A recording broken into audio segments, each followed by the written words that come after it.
Abusua ya makwa abasonko so eba POG Media ene de mekọ highway ni so highway ni de ensem bebre wo so aye nso ya je pene se ye be me abedwafo no ahu de ekọ ene de eba na den na ekọ so highway ni so eye Kwasi Pratt ene de ensem bebre aba betudwa about nana adodankwa speech na obeba bema ya oto ndi din su na no na nana adodankwa akufo obema saa speech no Ghana for kasa bebre ensem bebre ebobọ fa ho na Kwasi Pratt enso aba bere obehye ne nsem a okan no nana ado isi ade wa mana nana ado ehun se nana ado government na oruli no aje ne nsem a ne sa ne 1 year na akana 2024 ode elko J power every NDC nsem ne de ose Dr. Baobia nana ado asai bibia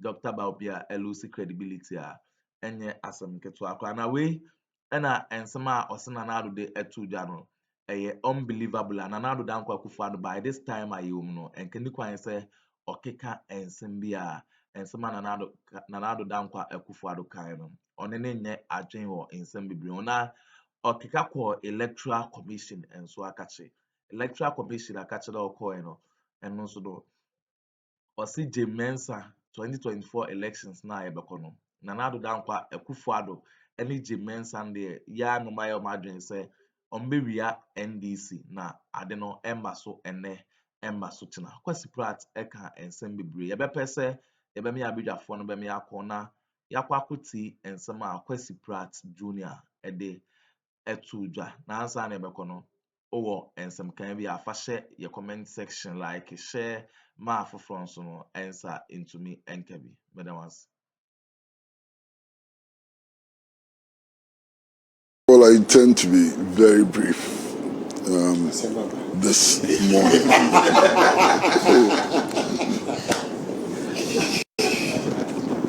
And I intend to be very brief because there's nothing to discuss. The State of the Nation address is meant to give us a true picture, of the state of affairs in the country.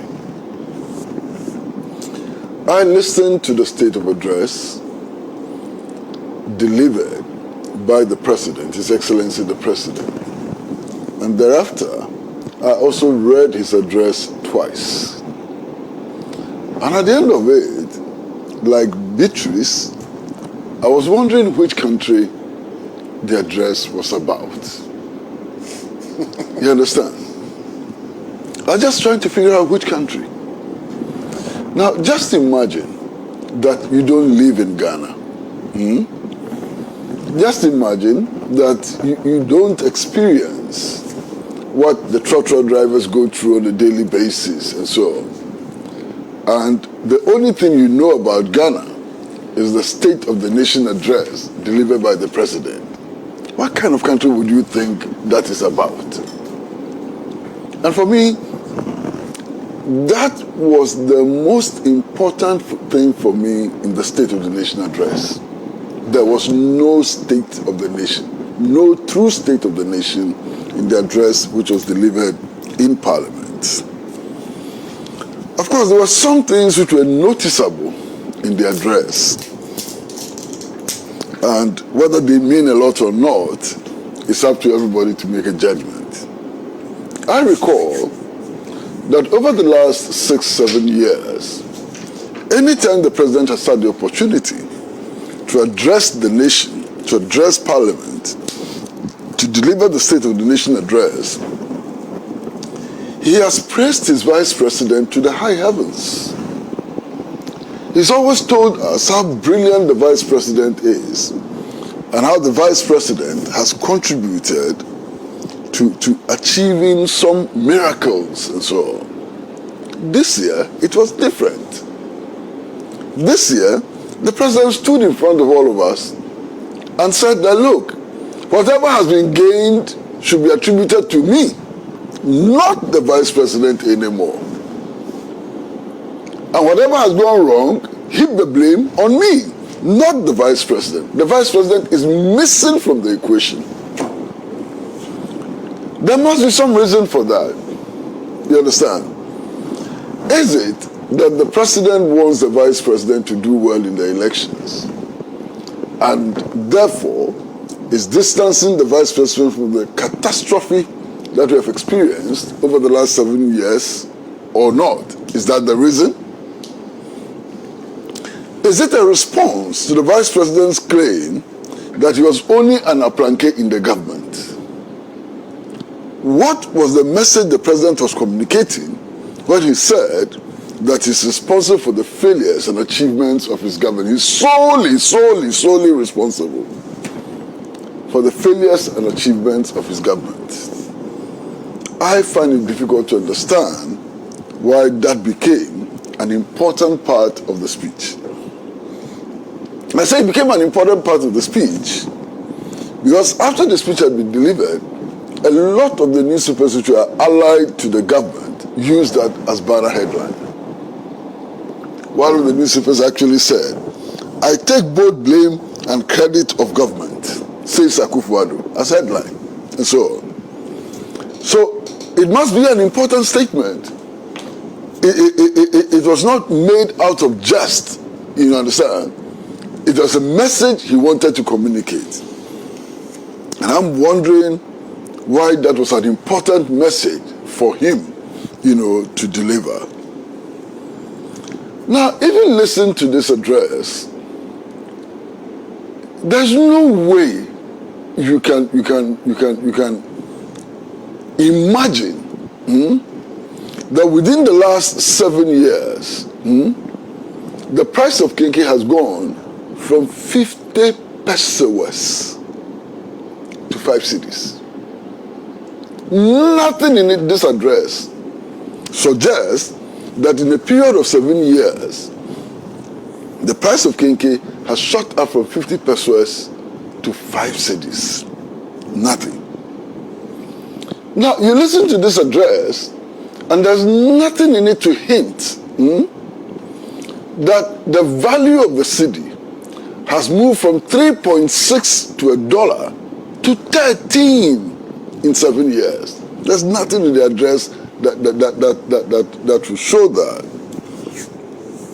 Now, there's nothing in the address which shows that if you unfortunately fall sick and you are hospitalized in one of the modern hospitals in our country and so on, few of them, you are hospitalized for 2 weeks, you are likely to go home with a bill of close to 200,000 cedis. 2 weeks hospitalization. There's nothing in the address which suggests that. There's nothing in the address which suggests that we have arrived at a situation where today, Kenke sellers are saying that, look, if you buy your Kenke, you have to buy your pepper. Nothing in the address suggests that. There's nothing in the address which suggests that in spite of free SHS, many parents, and I mean it, many parents have had to withdraw their children from elite schools because they can no longer afford the fees. This is not to support the elite school system. I think it's horrible, it has to go. But part of our reality is that a lot of parents are having to withdraw their children from elite schools because they simply cannot afford it. You understand? Now, there is something else which is very interesting. And this is something which has not just come from the president. It has also come from many of the communicators of government. And what do they say? They say, well, we've been in power for 7 years. We were doing so very well until COVID came. And then things went haywire. Why? Is the COVID period not part of the period for which they were in charge? If a disaster struck after COVID, the responsibility for managing that disaster is still theirs.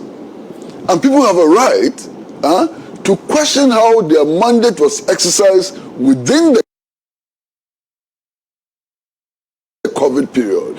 period is not outside their mandate, it's within their mandate. And sometimes I find this statement a bit strange. My brother, you know, last night, I was reading a very interesting document. Could I send it to you? There is turmoil in one of the smaller parties, you know, real big turmoil in one of the smaller parties. And one of the issues at stake has to do with some funds which were made available to the leadership for the conduct of the last elections. And in this very long report, which is available, you understand, there's a portion which talks about COVID funds being released to smaller political parties to conduct elections.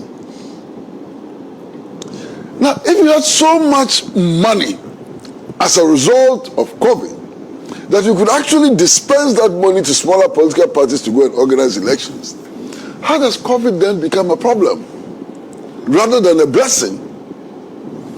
Not just that, there's this candidate, parliamentary candidate of the New Patriotic Party in, I think, ABA Fuseni's constituency, who actually came up and said, look, we're giving COVID funds to run our campaigns. And remember the fight over that money. So how then does COVID become a problem? When you have so much money that you could actually distribute COVID funds to aspiring members of parliament, party executives and so on, to run elections. How then does COVID become a problem for which the economy, you know, has to suffer? I don't understand it. Now, all of us lived in this country in the COVID period. What extraordinary happened?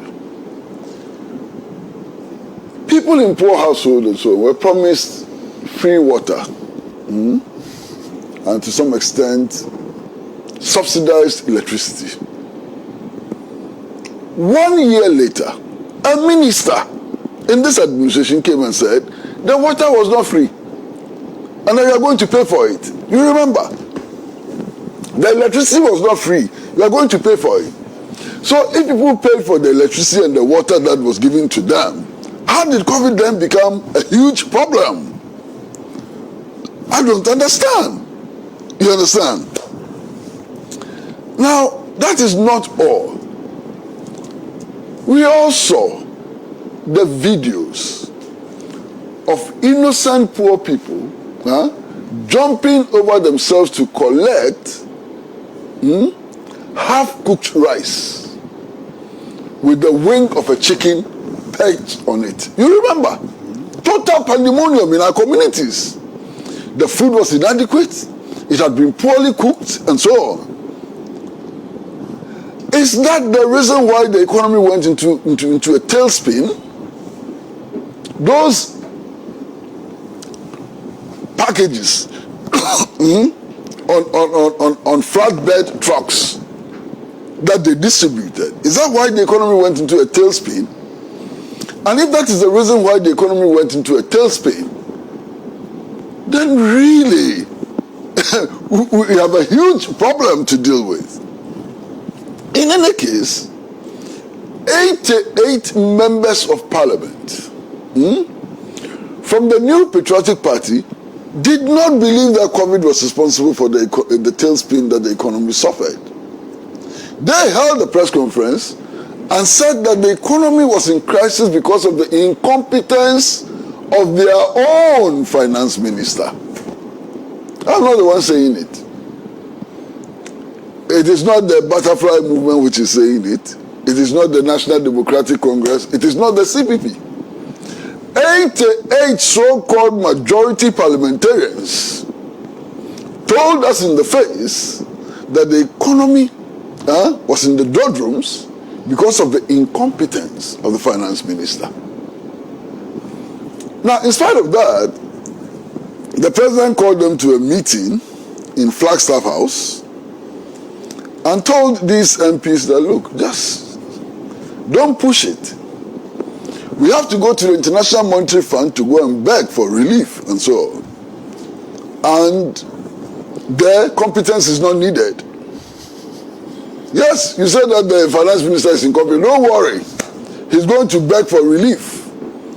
And the competence you require is not needed in the IMF. So I'm going to send him there. When he has finished doing the incompetent job there, I will get rid of him. They didn't get rid of him. He has now been elevated to some superstar economic manager. That's our reality. The State of the Nation of address does not reflect this concrete reality. Now, there is something else which I find most interesting. I mean, since 1992, I have listened to the State of the Nation address from all kinds of heads of states. Jerry Rawlings, President Kufuor, Atta Mills, and so on. Never have I heard the president discussing his own personal habits. If somebody has heard it before, tell me. His own personal habits. Everybody who knows me knows that I don't drink. State of the Nation address? Hey, my friends. He didn't say that is. Well, you say what you want to say and allow me to say what I want to say. Just an observation. You know, I mean, personal habits of the president. I mean, if you don't take care, we'll get to the situation where one day some president is going to tell us how many times he urinates in a day in the State of the Nation address. Whether you drink or not has nothing to do with us. And then, you know, sometimes some of our leaders think that they are too clever. So he's addressing Parliament and he says that when it comes to roads and so on, that one, it will not be in this address. You have to use some special application, use digitalization or digitization or whatever, go to school to learn ICT and so on, and then you will find it on some application. Hey! In a country with an illiteracy rate of 50% or thereabout, our president says that we should all become modern ICT offenders.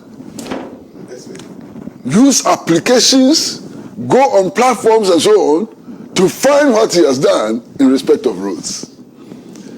You see, we don't need to do that to find the state of roads in our country.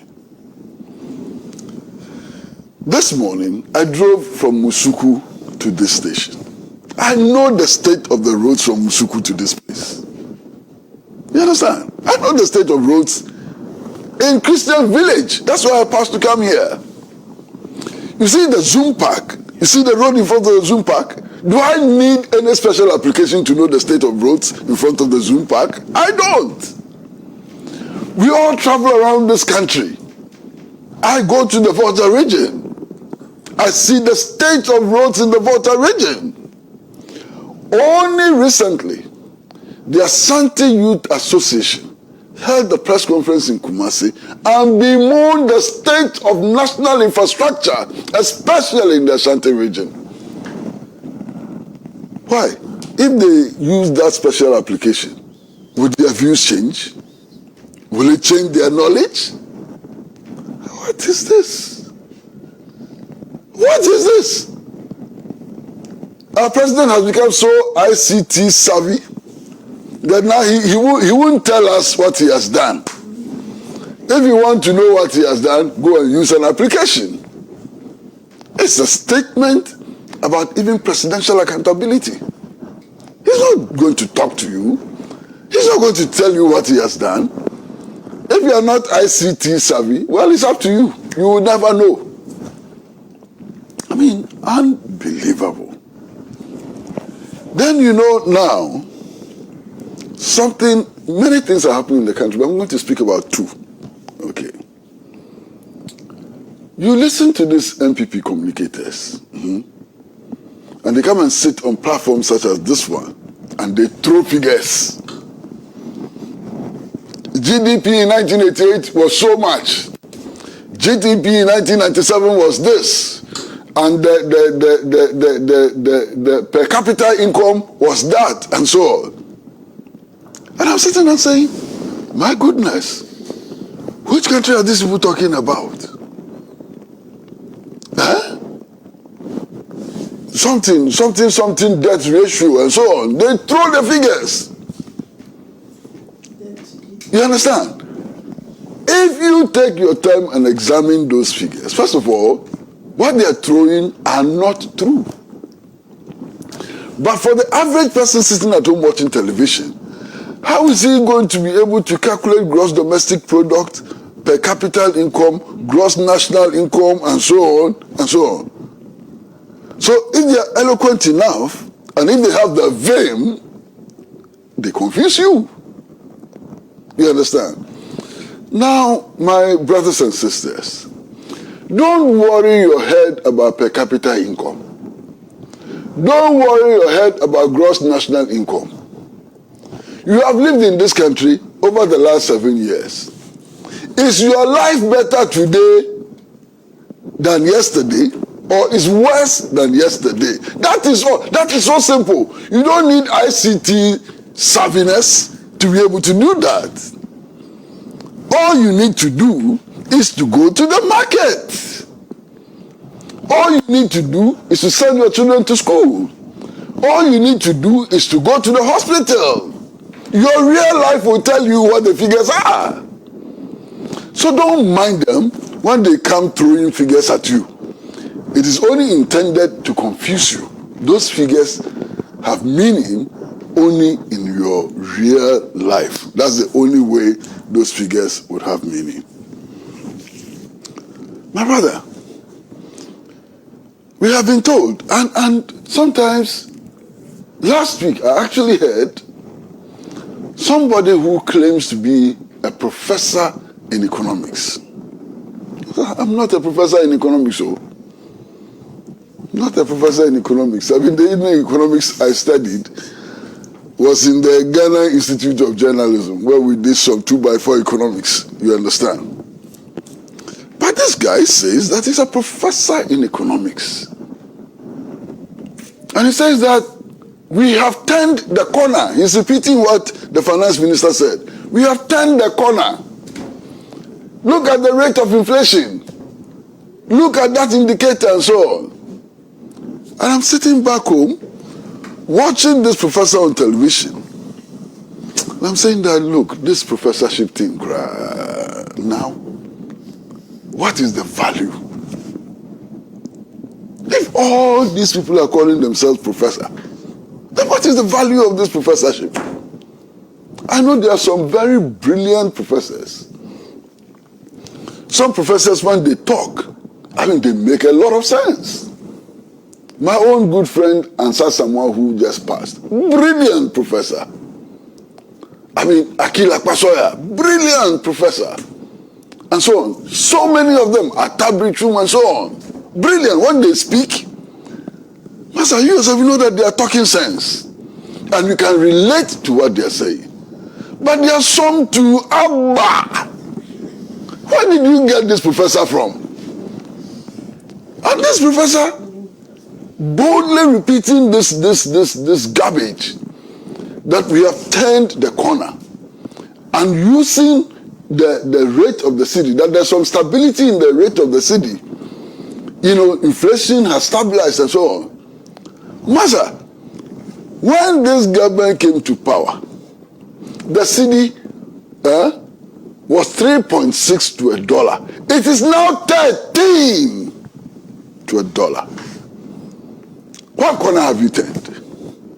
You have moved it from 3.6 to 13, and you are telling me that you've turned the corner. What corner have you turned? Must I leave it at that for a moment? As we sit here now, we are not paying our debts. We are frozen payments. So all of these figures that they are throwing about are a consequence of our refusal to pay our debt and the infusion into the economy of over $200 million from the IMF. If the next tranche doesn't come, if we start paying our debts, all these figures will start jumping haywire. So what corner have we turned?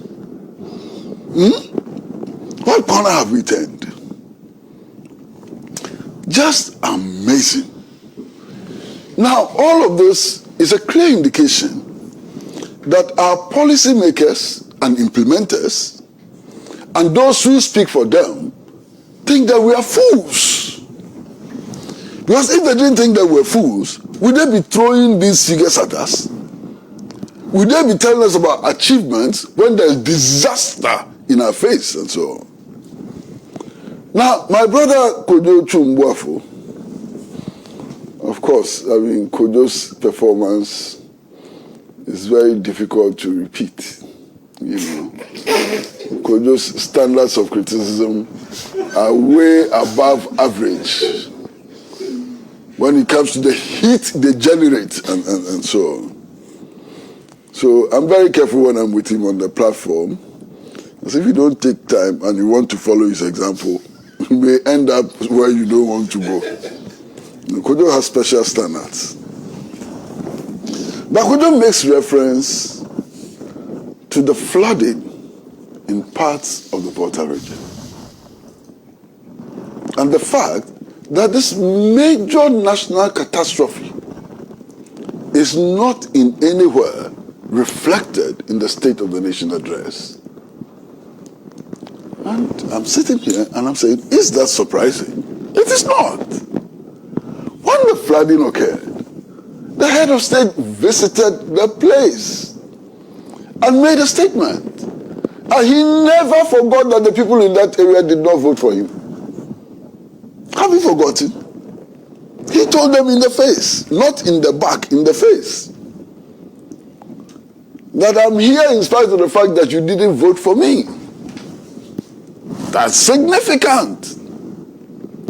That shows his attitude to the crisis which ought to be a national crisis. Who voted for him was important, you know. And then, and look, I am going to be very, very honest about this. I believe, and I'm waiting for anybody to contradict what I'm going to say. If perhaps we did not have Mr. Ken Dapa as National Security Minister, and we had one of those hotheads as National Security Minister, I can't tell where this country will be today. And that's an honest view. I've been watching the security situation very carefully. And I think I know what I'm talking about. You know, when some MPP guys decided to storm the president's office, and everybody knew that it was going to lead to mayhem and so on, who diffused the situation? And if that situation had not been diffused, where do you think that Ghana would be today? That is not the only thing, you know, that one can talk about. You remember his comments on judicial attitude to political issues and the consequence and so on. And how these MPP chaps jumped on him and kicked him left and right and insulted him and so on. So I think that it's better to have him there than other possible candidates and so on. And I say this quite honestly. However, the security architecture in this country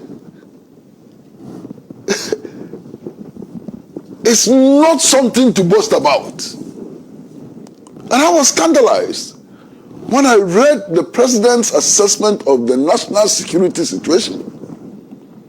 You see, recently a police intelligence report was published. Okay? Now, if you read that police intelligence report, it says that, and according to the police intelligence report, not my words, the Islamic insurgents causing mayhem in Burkina Faso and others had infiltrated Ghana and were south of Tamale, had infiltrated so far that they were south of Tamale, and that they were sleeping cells. They had sleeping cells in Ghana. What a frightening situation. And the president is comfortable with this situation. I can't believe it. Just this alone is frightening enough. But you see, bless, think about what I'm going to say. We've had a situation where a Palestinian businessman visiting Ghana arrives at the Kotoka International Airport. Listen very carefully. And is kidnapped by Israeli intelligence before he gets to the airport junction. Kidnapped by Israeli intelligence. Israeli intelligence arrives in this country with 2 private jets. And they kidnap this Palestinian businessman, take him to a safe house in Accra, keep him there for over a week, torturing him. And our state security didn't know about it. This is the state of our intelligence. This is the state of security. Is the president happy about this? A situation where a foreign intelligence agency comes to our capital, kidnap a businessman, torture him. They come with jets, 2 private jets, and fly him outside the country. I'm sure some of you will remember how much noise we made. And eventually, this Palestinian businessman was released to his family in a state of health which was shocking. He had lost half his weight. You understand? I am frightened. I am frightened. If the Israeli intelligence can operate in this manner in our country, who is safe? Who is safe in Ghana? Even he, the president, is not safe. Because we know what Israeli intelligence has done to heads of states across the world who they disagree with. And if they can operate with this level of freedom and so on, there must be a problem. You understand? So I'm worried about that. I'm also worried about the kinds of agreements we have entered into, defense agreements we have entered into with the United States of America and the European Union. Those kinds of arrangements, those kinds of agreements, subordinate us to foreign security operations. And I know what they did in Ghana leading to the 1966 coup. We have just recently launched the Great Deception, how the CIA overthrew Akroma. Their own confessions, their own declassified documents show us what they did in our country with impunity to subvert the African Revolution, to subvert Ghana's movement forward. So I am cringing when our security is handed over to the same forces which overthrew Kwame Nkrumah and brought us to our knees. So I am not impressed with the assessment made by the president. I am not impressed with the assessment made by the president at all. You understand? Now we are going to go into an election very soon. In fact, on 7th December, we'll be holding parliamentary and presidential elections. And the president in his State of the Nation address assures all of us of free and fair elections. And I'm sitting back. I'm saying, is this Ghana? Is this not the country where card-bearing party members are being appointed onto the Electoral Commission? What do I make of this assurance of free and fair elections? Where card-bearing party communicators are being appointed onto the Electoral Commission. The last appointment which was made, one of the guys who was appointed, I saw a video of him swearing he would never allow NDC to come to power. So with this kind of Electoral Commission, what do I make of the assurance that there will be free and fair elections in Ghana? With this kind of Electoral Commission, where a member of the commission can open his mouth, what do they say? All is allowed. Okay. I'll actually say that a political party which is going to contest the elections that he's supervising is a danger to democracy. How can anybody be assuring me of free and fair elections?